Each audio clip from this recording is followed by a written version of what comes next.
Well, it has not been a new issue, but a long and discussed and agreed process by both countries.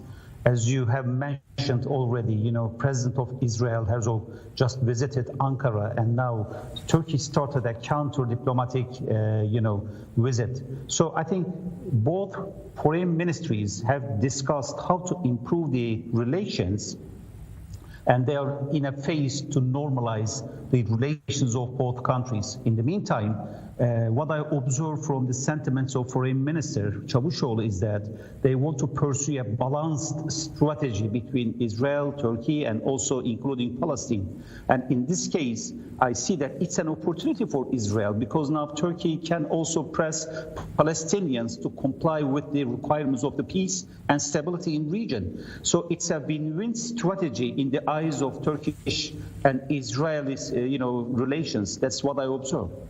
Right. Well, you mentioned the Palestinians, but there is obviously a huge difference in the Palestinian factions. Çavuşoğlu going visiting the Palestinian Authority, that's one thing, but for Israel, it's the ties with Hamas that are more problematic, and Hamas do have quite a significant presence in Ankara. On the other hand, as you mentioned, perhaps in the future when there's tension between Israel and Hamas, perhaps Turkey can play a mediating role. So where are Turkey-Hamas ties going in the near future, considering this rapprochement, so to speak, between Turkey and Israel that is happening?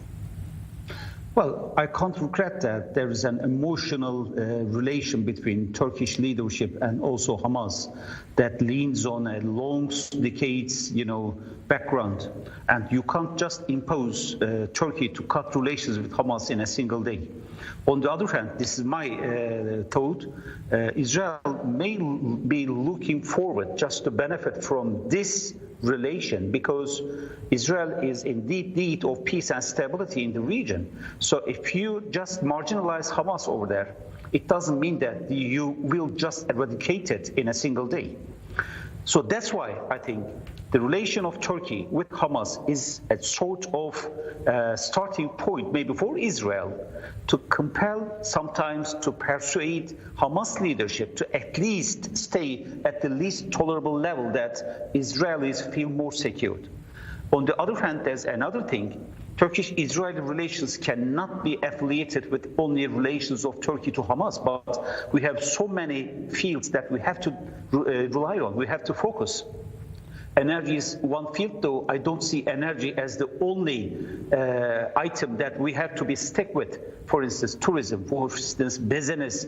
Turkey is a huge market for Israelis. So we have to learn how to isolate the disagreements and how to proceed in the areas that we can easily promote the relations of both countries.